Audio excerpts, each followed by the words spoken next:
நடிகர் சூர்யா வெளிநாட்டில் இருந்ததால விஜயகாந்தோடைய இறுதி நிகழ்வுல கலந்து கொள்ள முடியல. இந்நிலையில விஜயகாந்தோடைய நினைவிடத்துல நடிகர் சூர்யா நேர்ல அஞ்சலி செலுத்தினாரு.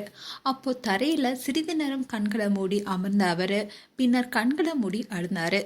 இதை தொடர்ந்து செய்தியாளர்கிட்ட அவர் பேசும்போது, அண்ணனுடைய பிரிவு ரொம்பவே கஷ்டமா இருக்கு. 4-5 படம் நடிச்சதுக்கு அப்புறமா எனக்கு பெரிய பாராட்டுகள் எதுவுமே கிடைக்கல. பெரியண்ணா படத்துல அவர் கூட சேர்ந்து நடிக்கும் போதுதான் எனக்கு அது கிடைச்சது. 10 நாட்கள் வரைக்கும் அவர் கூட சேர்ந்துதான் பணியாற்றினேன். ஒவ்வொரு நாளுமே ரொம்பவே அன்புடன் நடத்தினாரு. முதல் நாளே அவர் கூட சேர்ந்து சாப்பிடுமாறும் கூப்பிட்டாரு. வேண்டுதலுக்காக 8 வருஷம் அப்போ அசைவம் சாப்பிடாம இருந்தேன். அப்ப என்ன உரிமையோட திட்டி, நீ நடிகண்டா, உடல்ல சக்தி வேணும்னு சொல்லி என்ன அசைவம் சாப்பிட வச்சாரு. அந்த 10 நாட்களுமே அவரை நான் பிரமிப்பாவ தான் பார்த்தேன். அவர் எல்லாரையும் பக்கத்திலே வச்சிருக்க விரும்புவாரு. அவரை அணுகுவது சிரமமாவே இருக்காது.